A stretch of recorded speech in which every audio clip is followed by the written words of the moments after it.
Hello everyone, this is me Pooja नीचा। Welcome to my channel easy to है में। Last class में मैंने आपको 3.1 की इंट्रोडक्शन दी थी। आज हम स्टार्ट करने वाले हैं एनसीईआरटी से 3.1।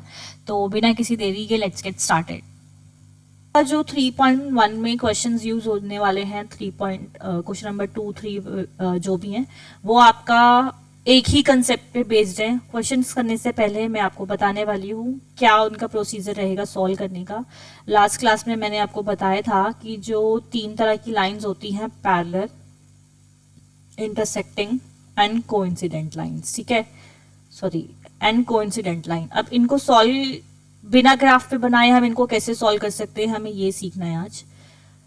एक सेकेंड में इसे इरेज कर लूं।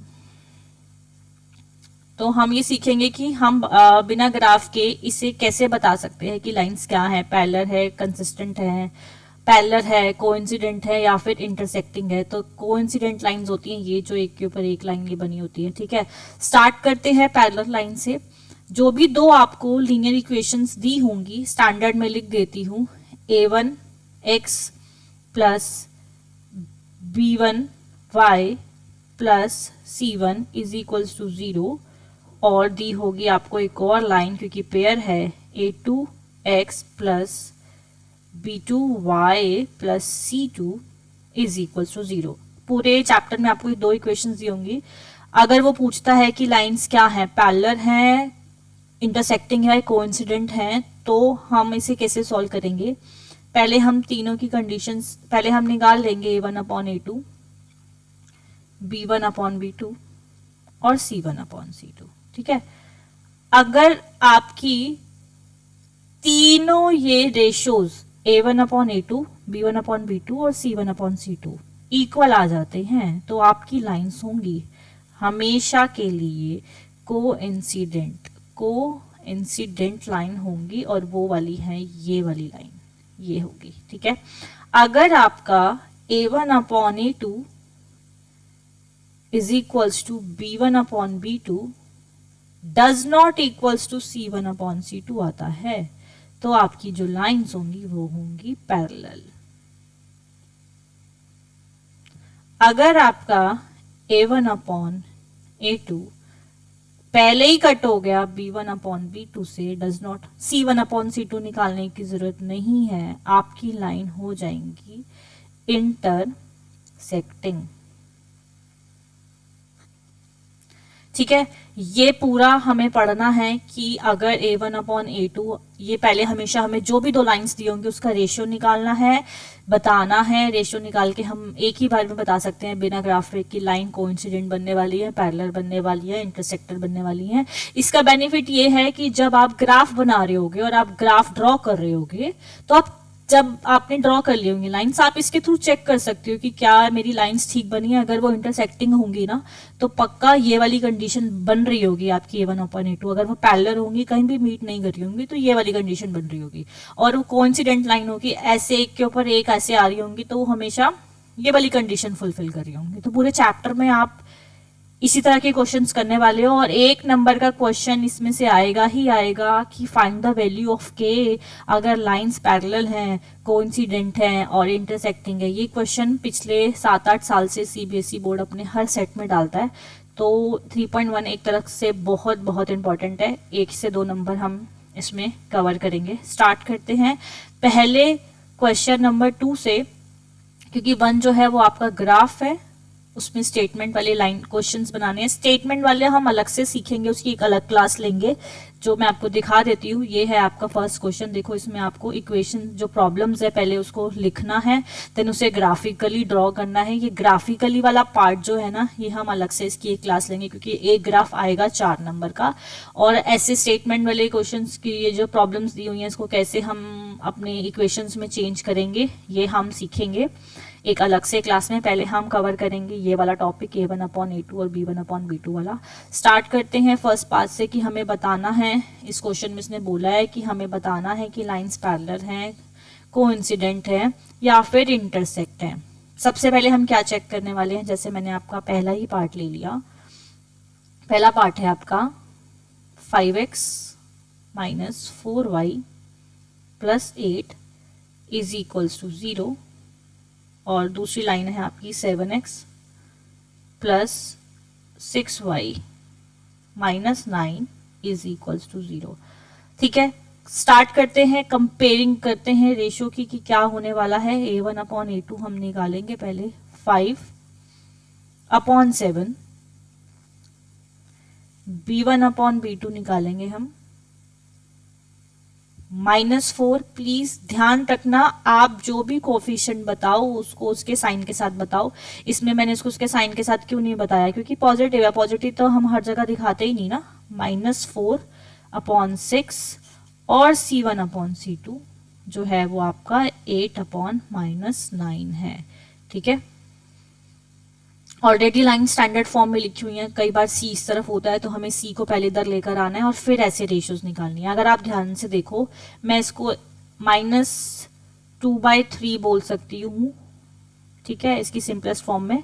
तो क्या a1 1 अपॉन a2 और b1 अपॉन b2 सेम है? 5/7 -2/3 सेम है? नहीं, हम लिख देंगे सीधा सीधा a1 upon a2 does not equals to b1 upon b2। और ये कौन सी कंडीशन होती है? ये होती है इंटरसेक्टिंग की, हमें थर्ड पे जाने की जरूरत ही नहीं है। ये जो कंडीशन है ये आपकी इंटरसेक्टिंग की कंडीशन है। ठीक है, क्लियर क्लियर क्लियर। ओके, करते हैं इसका सेकेंड पार्ट। अब जो है वो इसका है 6y, सॉरी सेकेंड है आपका 9x plus 3y plus 12 is equals to 0। क्या बनी हुई है? स्टैंडर्ड, बिल्कुल स्टैंडर्ड में लिखी हुई है। और 18x plus 6y plus 24 is equals to 0। आप भी साथ साथ कर सकते हो। a1 अपॉन a2 कितना आ रहा है मेरा? 9 अपॉन 18 यानी 1 अपॉन 2। फिर मेरा b1 अपॉन b2 3/6 यानी 1 अपॉन 2। फिर मेरा c1 अपॉन c2 12/24 यानी 1 अपॉन 2। तीनों ही इक्वल, आप ध्यान से देखो तो आपकी रेशियो आ गई है। कौन सी कंडीशन लगाएंगे कि तीनों इक्वल है? a1 upon a2, b1 upon b2, c1 upon c2, तीनों आपस में इक्वल है। तो बहुत सारे सॉल्यूशंस आने वाले हैं। और बहुत सारे सॉल्यूशंस कब आते हैं? जब लाइन को इंसिडेंट होती है। इसके मैनी सॉल्यूशंस हो सकते हैं। ठीक है, इसका थर्ड पार्ट है 6, ये वाला, ये लिखा ही हुआ है, मैं डायरेक्ट कंपेयर कर लेती हूँ। a1 upon a2 is equals to क्या है? a1 हमारा 6 और b1 हमारा 2, सॉरी a2 हमारा 2। इसको मैं क्या लिख सकती हूँ? 3 अपॉन 1 सिंपलेस्ट फॉर्म में। b1 लिखना जरूरी है सिंपलेस्ट फॉर्म में हमेशा। b1 upon b2 -3 upon -1, minus से minus cancel. c1 upon c2 10 upon 9। ठीक है, और ये तो कट हो ही नहीं सकती किसी भी फॉर्म में, सिंपलेस्ट फॉर्म में है ये। अब आप मुझे बताओ कि 3 अपॉन 1 ठीक है, ये भी ठीक है, बट तीसरा वाला मैच नहीं कर रहा। यानी कौन सी कंडीशन हो गई? a1 upon a2 is equals to b1 upon b2 does not equals to c1 upon c2। ठीक है, ये आपका पैरेलल लाइंस हो गई।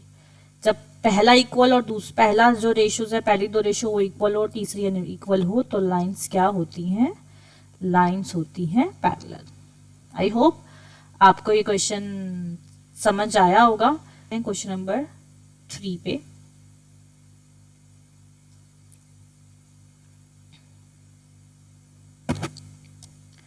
इसमें क्या करना है? On comparing the ratios a1 upon a2, b1 upon b2 and find the c1 upon c2, find the whether the pair of linear equations are consistent and और इनकंसिस्टेंट। तो इस अपने इंट्रोडक्शन में मैंने आपको बताया था कि लाइन कंसिस्टेंट तब होंगी जब उनके सॉल्यूशंस होंगे, यानी वो कहीं ना कहीं मीट कर रही होंगी। तो सिर्फ दो केसेस, इंटरसेक्टिंग और कोइंसिडेंट में इसके सॉल्यूशन होते हैं, पैरेलल में इसके सॉल्यूशन नहीं होते हैं। तो हमें क्या बताना है, कंसिस्टेंट और इनकंसिस्टेंट। उसके लिए भी हमें पहले यही बताना पड़ेगा कि लाइन इंटरसेक्टिंग है, कोइंसिडेंट है या पैरेलल है। वही रेशियो निकालेंगे A1/A2 B1/B2 करके, A1/A2 B1/B2 करके, और फिर हम बताएंगे कि लाइन जो है वो कंसिस्टेंट है या नहीं। स्टार्ट करते हैं इसके फर्स्ट पार्ट से। फर्स्ट पार्ट है आपका 3x + 2y = 5 और 2x - 3y = 7। रेशियो कंपेयर करेंगे A1/A2 which is 3/2, B1/B2 which is 2/-3, C1/C2। मैं = 5 लिखा है, पहले मैं उसे इधर लेकर आऊंगी तो वो -5 होगा, इधर स्टैंडर्ड फॉर्म में लाना जरूरी है। और 7 में लिखा है तो मैं उसे पहले इधर लेकर आऊंगी, वो हो जाएगा आपका -7। अगर हम देखें तो आप ध्यान से देखो तो आपका पहला ही मैच नहीं कर रहा है, ये 3/2 है और आपका दूसरा वाला जो है वो 2/3 है। ठीक है, तो इस अगर हम ऐसे कंपेयर करते हैं A1/A2 does not equals to B1/B2, तो लाइन क्या हो गई, लाइन हो गई इंटरसेक्टिंग। अगर लाइन इंटरसेक्टिंग है तो लाइंस कंसिस्टेंट है, क्योंकि इंटरसेक्टिंग में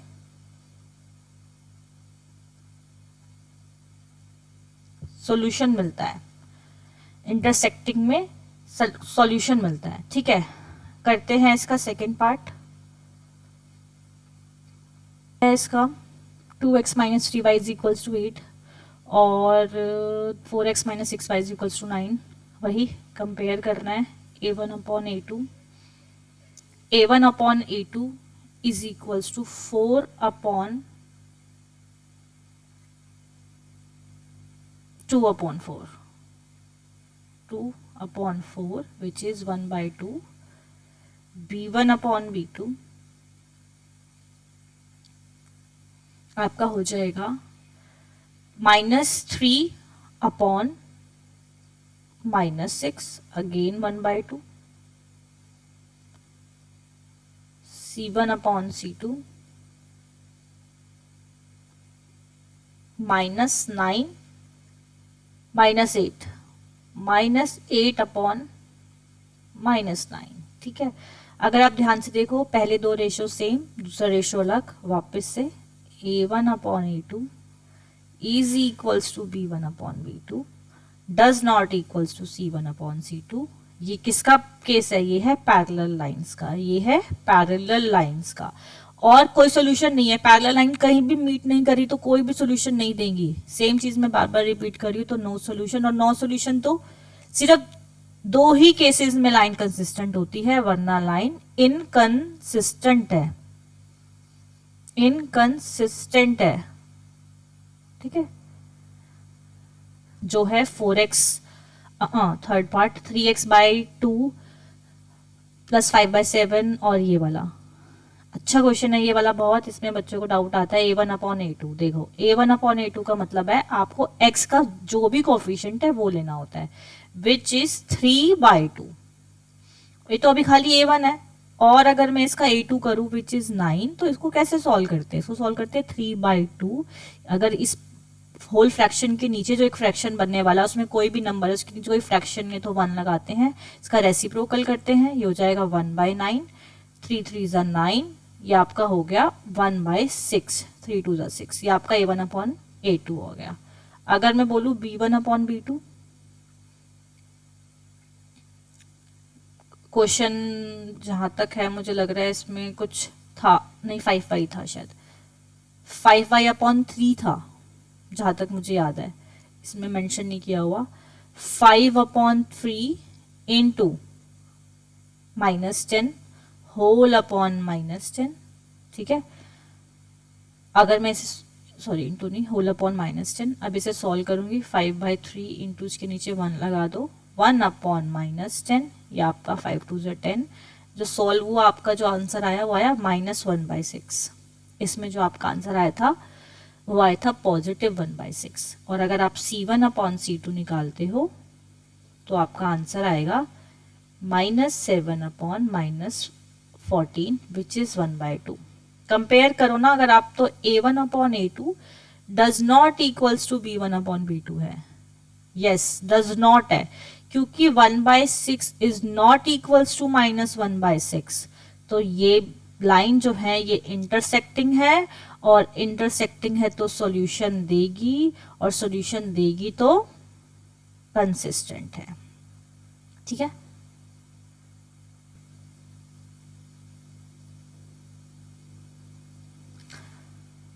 करते हैं इसका fourth part. A1/A2 is equals to 5/-10. B1/B2 is equals to -3/6, और C1/C2 is equals to -11/, ये -22 था ना, +22 हो जाएगा इधर आके, ये -22 लिखा हुआ है, मैं थोड़ा सा इरेज कर देती हूँ, -22 है।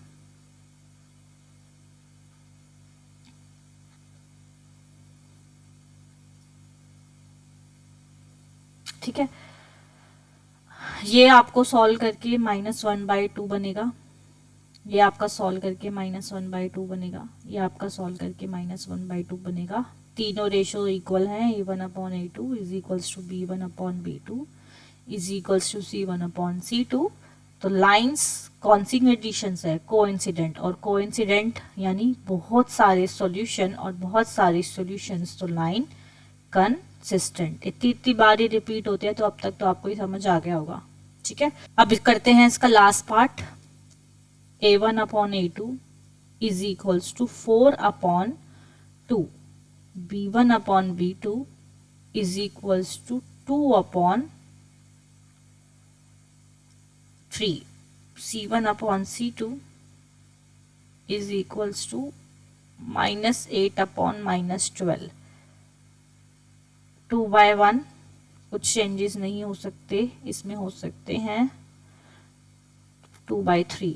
ठीक है, पहले दो इक्वल हैं, मतलब पहले दो अनइक्वल हैं। A1/A2 does not equals to B1/B2। अगर आप ध्यान से देखो ये दोनों सेम है, पर कुछ कोई फायदा नहीं है। अगर पहले ही अनइक्वल हो गए, हमें थर्ड पे जाना ही नहीं है, और थर्ड पे नहीं जाना है, तो पहले हो गए इंटरसेक्टिंग लाइंस, एक सॉल्यूशन, यूनिक सॉल्यूशन जिसे हम बोलते हैं, और सॉल्यूशन है तो लाइन कंसिस्टेंट है। ये था आपका क्वेश्चन नंबर 3। ठीक है, उसके सारे पार्ट्स मैंने आपको करा दिए। मूव करते हैं क्वेश्चन नंबर 4 पे।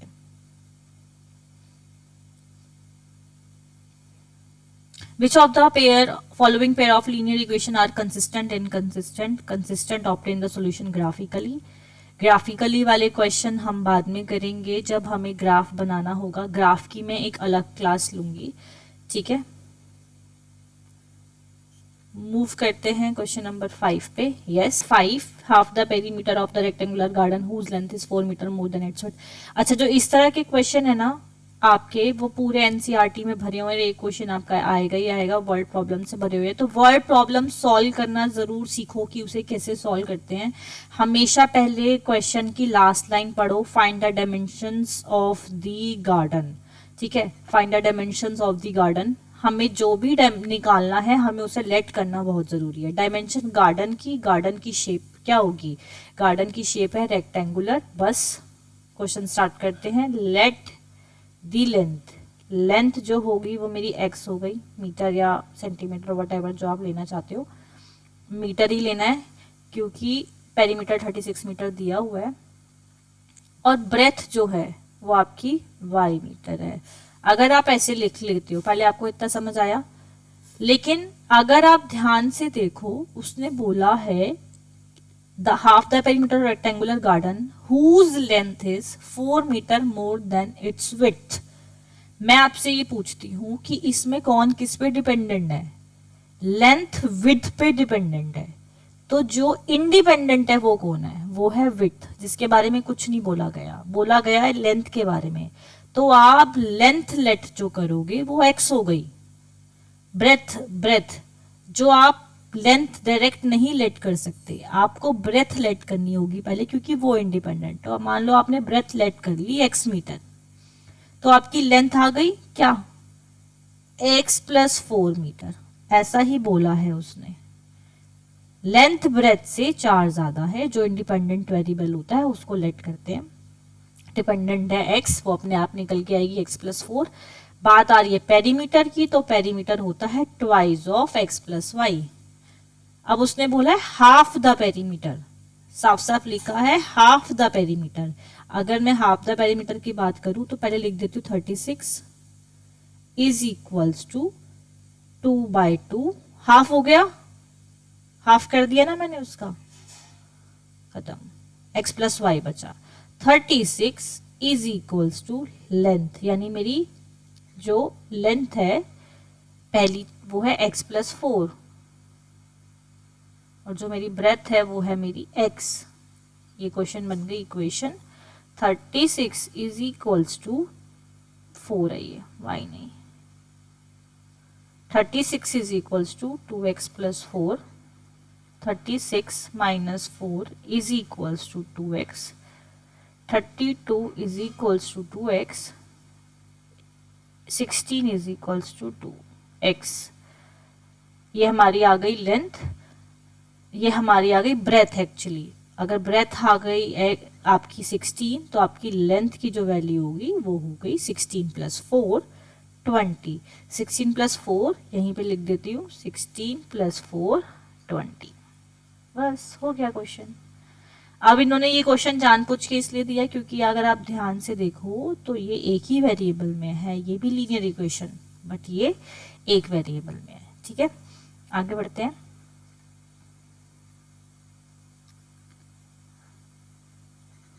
गिवन द लीनियर इक्वेशन एक दी हुई है, आपको खुद से एक ऐसी इक्वेशन बनानी है कि पहली इक्वेशन है ये देखो, जैसे 2x plus 3y minus 8 equals to 0। आपको अपने आप से एक इक्वेशन बनानी है कि पहली कंडीशन में लाइन इंटरसेक्टिंग हो जाए, लिख लो। यानी मेरा a1/a2 मैच नहीं करना चाहिए b1/b2 से, कुछ भी ले लो, वट जो आपका मन करे, बस मैच मत लेना।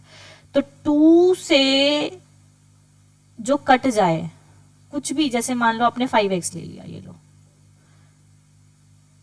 2 से 4 कटता है, 6 कटता है, बट आप 5 भी ले लो, 6 भी ले लो, बट अगले केस में उसे बराबर मत लेना। ये 2/5 हो गया, अगले केस में 3/4 ले लो भाई, कांस्टेंट आप -80 क्यों ना ले लो, कोई फर्क नहीं पड़ता।